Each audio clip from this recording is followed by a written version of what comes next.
할렐루야. 하나님의 말씀 보겠습니다.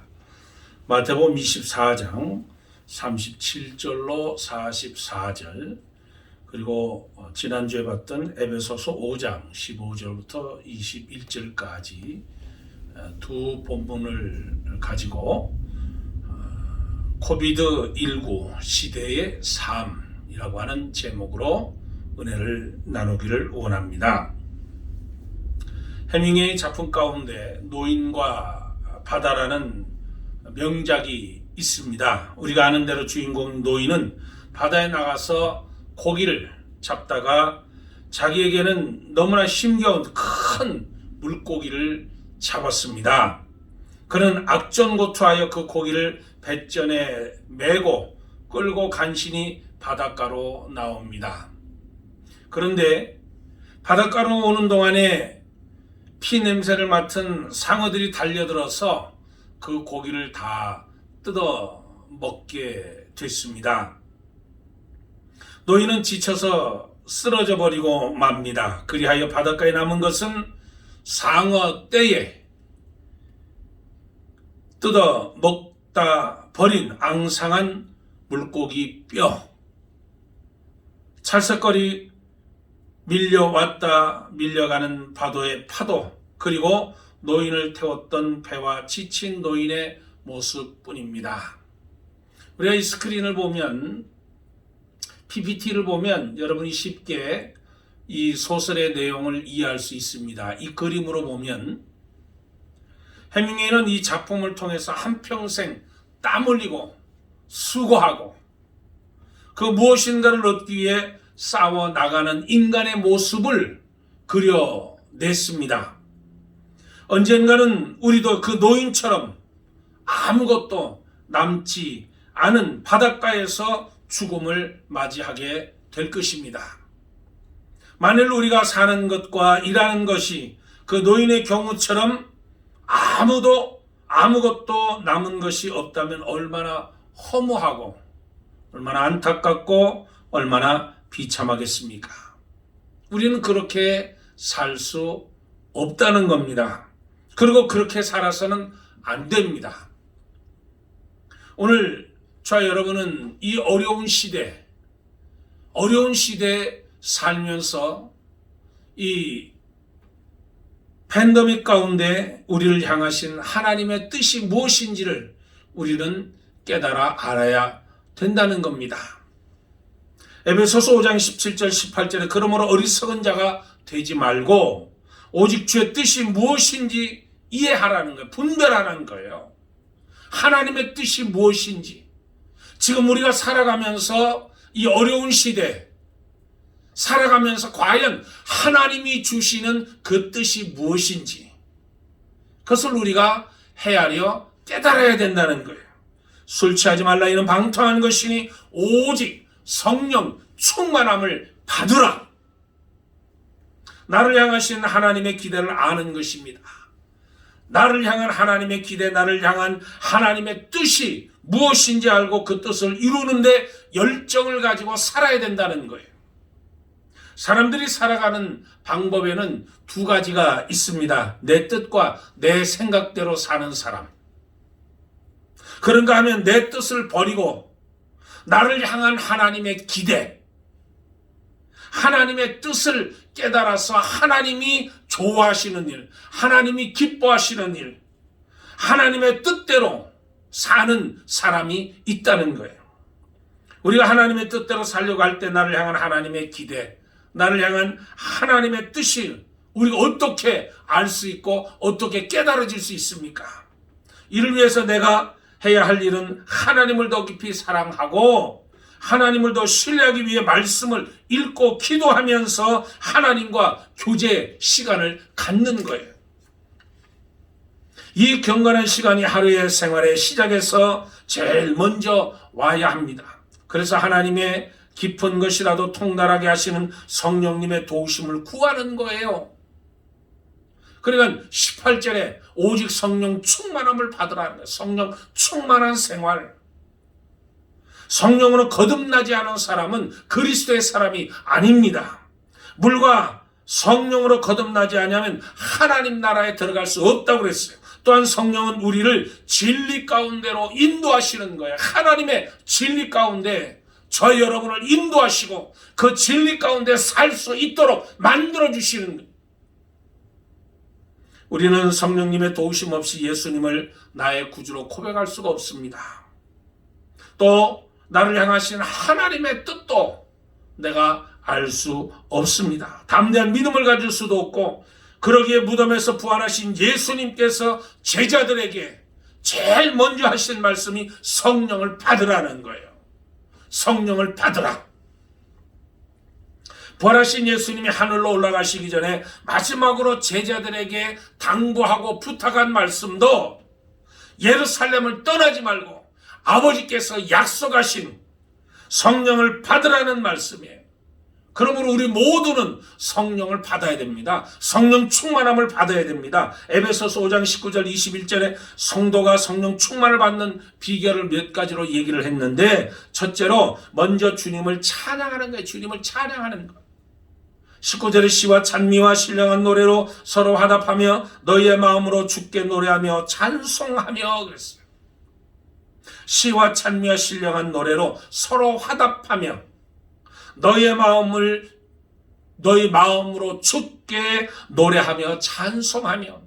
그러니까 여러분, 이 어려운 때 이 환경 가운데서 내가 하나님을 향해서 찬양하고 경배하고 주님을 높이는 이 노래를 할 때, 찬양을 하게 될 때 내 심령 속에서 하나님의 은혜가 넘쳐나는 거예요. 그러니까 서로 화답하며 그랬어요. 서로 화답하며 주님을 찬양하는 것. 주님을 찬양하는 것.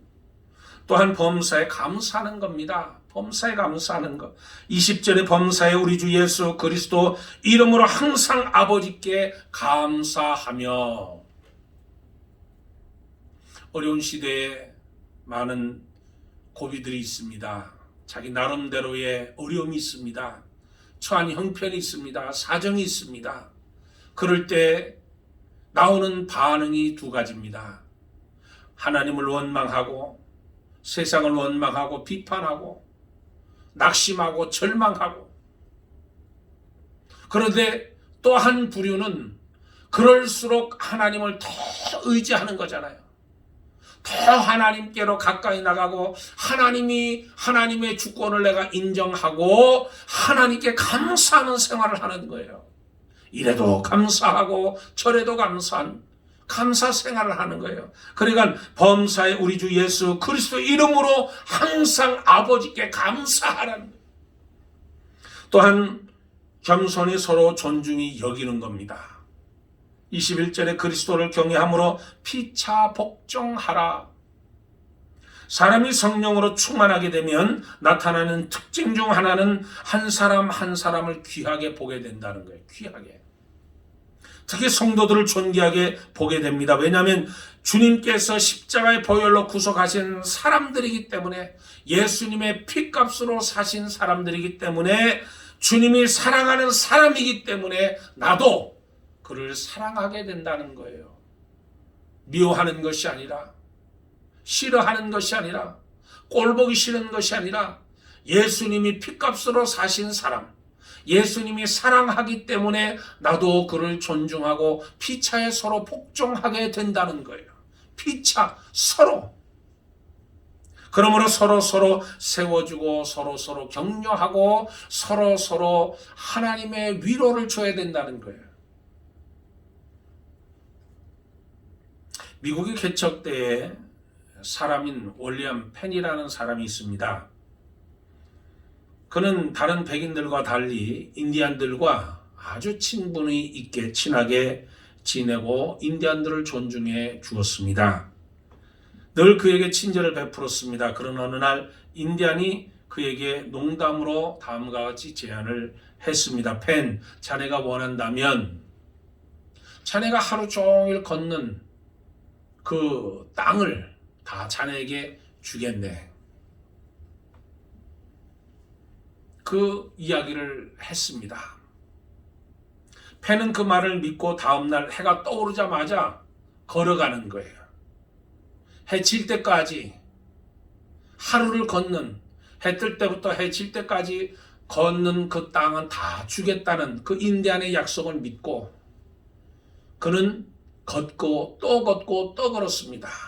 그리고 해가 지기 시작할 때 그는 다시 있던 자리로 돌아와서 인디안들에게 이렇게 이야기했습니다. 여보게 자네들 말대로 오늘 아침부터 걸어서 이제 돌아왔네. 약속대로 땅을 주게나. 약속대로 땅을 주게나. 인디언들은 놀랐습니다. 농담으로 말한 것을 펜이 자신들의 말을 믿고 실행해 준 것이 놀랍고 한편으로 고맙기까지 했다는 거예요. 그리하여 인디언들은 약속대로 그가 걸어서 돌아온 땅을 그에게 내어주었습니다. 결국 그 땅으로 인해 윌리엄 펜은 펜실베니아 장설자가 됐다는 거예요. 오늘날 그 땅은 펜실베니아시의 일부가 되었습니다. 무슨 약속이든 간에 그것을 제안하는 자와 받아들이는 자 사이에 믿음이 있을 때만이 이루어지는 거예요. 신뢰하는 거잖아요. 그러니까 우리 하나님을 신뢰하는 거잖아요. 믿는 거예요. 의지하는 거예요. 주권을 의지하는 거예요. 주권을 인정하는 거예요. 그러니까 하나님 은혜 안에서 찬양하는 것, 감사, 범사 감사하는 것, 서로 존중하는 것, 그 가운데 하나님의 역사가 우리 가운데 임한다는 거예요. 우리 모두가 주님을 찬송하고 범사에 감사하며 서로 존중히 여기면서 성령 충만해서 주님의 뜻을 알기에 힘쓰는 성도들이 돼야 된다는 거예요. 두 번째로 주님의 말씀대로 깨어 있는 삶을 살아야 됩니다. 오늘 우리는 미래를 예측하지 못한 불확실성의 시대에 살고 있습니다. 기후변화로 인해서 홍해, 한파, 지진, 전쟁, 폭발, 테러, 오염, 배신, 전염병 등 우리가 사는 현실은 도저히 앞을 볼 수 없는, 어떻게 될지 모르는 그런 사정 가운데, 그런 형편 가운데 저희들이 살아간다는 거예요. 전혀 예측할 수 없는 삶을 저들이 살아간다는 거예요. 그 시대에 우리가 살고 있었다는 거예요. 역사적으로 있었던 일이 반복해서 지금 일어나고 있습니다. 그러나 지금은 그렇지 않습니다. 인류가 한 번도 경험하지 못한, 한 번도 대처하지 못한, 할 수도 없는 일들이 정신 차릴 수 없이 우리들에게 갑자기 다가오는 거잖아요. 벌써 팬데믹, 이게 벌써 1년입니다. 1년이에요. 코로나19로 인해서 미국 1450만 이상이 지금 감염되었고 사망자만 28만 명이 넘었습니다. 사망자가 하루에 사망자가 2,800명이 나오는 거예요. 코로나 바이러스로 인해서. 워싱턴주 하루에 3,000명이 지금 폭증하고 있잖아요. 감염되고 있잖아요. 3,000명이. 추수감사절 영향으로 인해서 폭주하고 있습니다. 이 워싱턴주 코로나 바이러스 감염자 전체가 17만 명이 넘었어요. 우리가 살고 있는 이 워싱턴주에 감염자가 17만 명이 넘었어요. 내년 봄까지 예상 사망자가 53만 명이잖아요. 미국에. 4월까지 사망자가 53만 명이 될 거라고 지금 예측하고 있습니다. 그런데 마스크만 잘 착용을 한다면 앞으로 4개월 동안 95% 이상 마스크만 잘 착용하면 최대 7만 명의 목숨을 구할 수 있다는 거예요. 크리머스 박사가 이야기했잖아요. 어제 킹5 TV와 인터뷰에서 그렇게 얘기했습니다. 지금 저와 여러분은 이런 시대에 지금 살고 있는 거예요. 어려운 시대에 살고 있는 거예요. 과학이 아무리 발달하고 첨단 장비로 안정장치가 되어 있고 고성능 방어 시스템이 설치되어 있는 곳이 많지만 전혀 예상치 못한 일들이 갑작스럽게 일어나고 불안하기 짝이 없는 시대에 살고 있는 겁니다. 요즘처럼 이 코로나 바이러스가 지금 창궐하고, 그리고 음란물, 광포한 행동, 악한 세상 풍조가 만영하고 있다는 거예요. 그 영향을 받아서 믿음이 적은 사람들은 그런 모습을 따라 술 취한 방탕, 도박, 마약, 동성애, 불륜, 그리고 폭력, 이런 행동을 자기도 모르는 사이에 따라하는 거잖아요. 하나님의 말씀을 따라가고 하나님의 은혜를 따르고 하나님 말씀대로 깨어서 분별할 줄 알아야 되는데, 시류에 쫓아서 나도 모르는 사이에 거기에 현혹이 돼서 따라간다는 거예요. 그래서 오늘 마태복음 24장 42절, 그러므로 깨어 있으라, 깨어 있으라고 얘기. 신약 성경에는 깨어 있으라는 말씀이 22번 기록되어 있습니다. 마태복음 26장 말씀에 보면 예수님께서 겟셀마네 동산에 가셔서 기도하실 때 제자들, 잠들어 있는 제자들을 깨우면서 깨어 있으라고 그러잖아요. 깨어 있으라. 그는 깨어서 기도하지 못하자 제자들이 주님을 버리고 도망치고 베드로는 주님을 3번 부인했습니다. 사도행전 20장 말씀을 보면 바울이 에베소 장로들에게 깨어 있으라고 당부했고, 베드로전서 5장 8절에 근신하라 깨어라 너희 대적 마수가 우는 사자같이 산길 자를 찾아 헤맨다고 그랬어요. 사단은 믿는 자들을 넘어뜨리기 온갖 방법을 동원해서 시험에 들게 하고 타락하도록 미혹한다는 얘기예요. 어떤 어부가 아주 큰 물고기를 잡았습니다. 어마어마한 이 큰 송아지만한 물고기를 잡았어요. 많은 사람들이 그 소식을 듣고 우리도 가서 봐야 되겠다. 얼마나 큰 물고기 잡았으면 우리가 직접 봐야 되겠다 해서 사람들이 몰리기 시작했습니다. 그런데 한 바보가 있었는데 이 바보는 도저히 믿지 못하는 거예요. 어떻게 송아지만한 물고기가 있을 수 있느냐? 그건 있을 수 없다는 거예요. 그리고 내가 내 눈으로, 내 손으로 만져보기 전에는 내가 믿지 못하겠노라. 그리고 달려가서 그 물고기를 직접 눈으로 보고 손으로 만졌는데도 불구하고 믿지 못하는 거예요. 그러면서 이 어리석은 바보가 하는 말이, 이 큰 고기를 물속에 넣어봐야 이것이 진짜 물고기인지 아닌지 가늠할 수 있다고, 물속에 넣어봐야 하는, 이 물고기는 가짜. 그렇게 이야기를 했답니다. 여러분, 편견이라는 것이 한 진실을 진실로 보지 않는 거예요. 편견을 벗어버렸을 때 진실을 볼 수 있고, 진실을 볼 때만이 진실한 자유를 얻을 수 있는 겁니다. 내가 편견을 가지고 있으면 절대로 진리를, 사실을, 팩트를 볼 수 없는 거예요. 내 눈으로 보고 내 손으로 만져도 물고기가 아니라는 거예요. 가짜라는 거예요. 편견에 사로잡히면 그렇게 되는 겁니다. 그러니까 우리의 신앙, 우리의 믿음이 깨어 있어야 된다는 거예요. 하나님의 말씀으로 깨어 있는데 하나님의 말씀으로 깨어 있어야 된다는 거예요. 주님께서 본문을 통해서 성도들에게 왜 깨어 있어야 되느냐? 왜 편견을 버려야 되느냐? 말씀하십니다. 종말을 맞을 때가 있기 때문에 깨어 있으라고 말씀하는 거예요. 종말이 있기 때문에. 39절에 홍수가 나서 저희를 다 멸하시기까지 깨닫지 못하였으니 인자의 임함도 이와 같으니라 그랬어요. 세상의 모든 만물이 시작이 있으면 끝이 있습니다. 이 세상의 만물이 모두 시작과 끝이 있듯이 인생의 삶도 시작이 있으면 끝이 있는 거예요. 주님께서 인류를 구원하기, 예배하기 위해서 초림하셨던 것처럼 심판하기 위해서 예수님께서 재림, 세컨 커밍 하신다는 거죠. 그러니까 깨어 있으라는 거예요.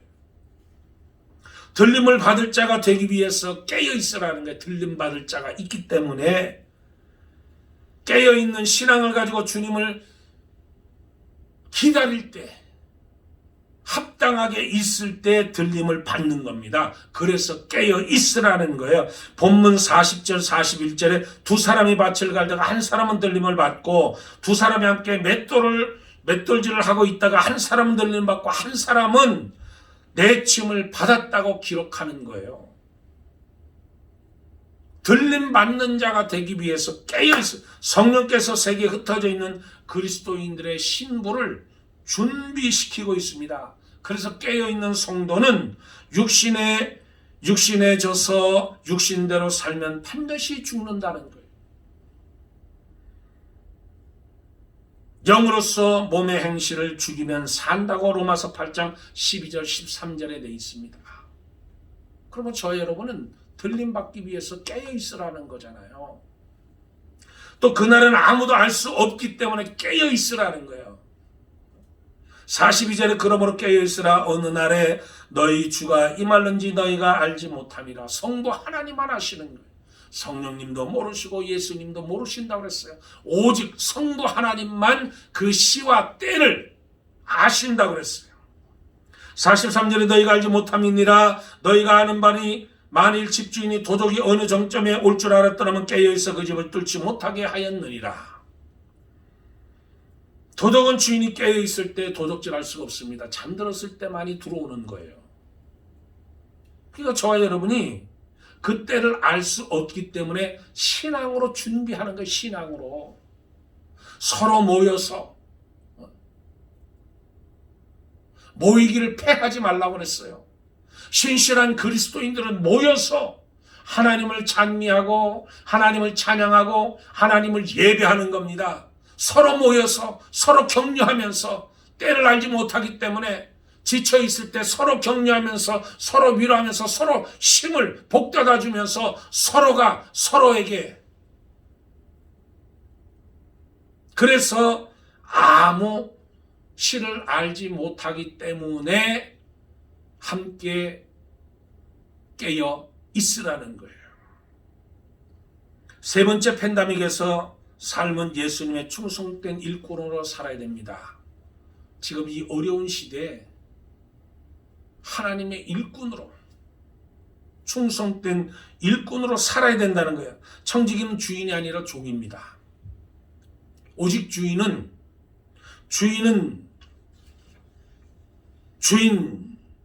청지기, 주인은 주인이요 청지기는 청지기예요. 이 주인과 청지기는 큰 차이가 있잖아요. 주인은 자기 마음대로 할 권리가 있는 주권자예요. 그러나 종은 항상 주인 주권에 맞춰 주인을 위해서 일해야 됩니다. 성도는 하나님이 우리의 주인임을 알고 하나님의 뜻을 따라서 일하는 마땅한 자들입니다. 그 모습이 청지기의 자세로 사는 모습이라는 거예요. 에베소서 5장 16절에 지혜 없는 자 같이 하지 말고 오직 지혜 있는 자 같이 하여 세월을 아끼라. 때가 악하니라. 세월을 아끼라는 원문, 세월을 속량해 내라는 거잖아요. 우리 모두에게 시간이 주어져 있습니다. 그러나 그 시간을 관리할 책임이 우리에게 나에게 있다는 거예요. 그런데 우리는 그 시간을 선하게 관리하지 못하고 악한 데 낭비하고 있다면 돌이켜야 된다는 거예요. 돌이켜야 된다는 거예요. 칼빈은 마귀에게서 뺏긴 시간을 되찾아내라는 거예요. 마귀에게 뺏긴 시간을 되찾아내라. 세월을 아끼라. 그 말이 우리의 시간을 하나님을 위해 쓸 수도 있고 마귀를 위해서 쓸 수도 있습니다. 대개 하나님을 위해서 시간을 쓰는 자는 핑계가 없어요. 하나님을 위해서 쓰는 사람은 무조건 예, 주님. 그런데 마귀를 위해서 시간을 쓰는 사람들은 핑계가 너무너무 많아요. 무엇 때문에. 하나님을 위해서 저와 여러분은 맡긴 사명을 감당하는 신앙을 살아야 돼요. 오늘 이 어려운 시대에 저와 여러분은 오직 하나님의 뜻을 알고 하나님이 기뻐하시는 삶을 살아야 됩니다. 세월을 아끼는 삶, 하나님이 원하시는 삶, 나 자신을 깨닫고 하나님이 원하시는 삶을 살아가야 된다는 거예요. 터키에서 내려오는 이야기입니다. 어느 날 어진 왕이 민장시처를 나갔습니다.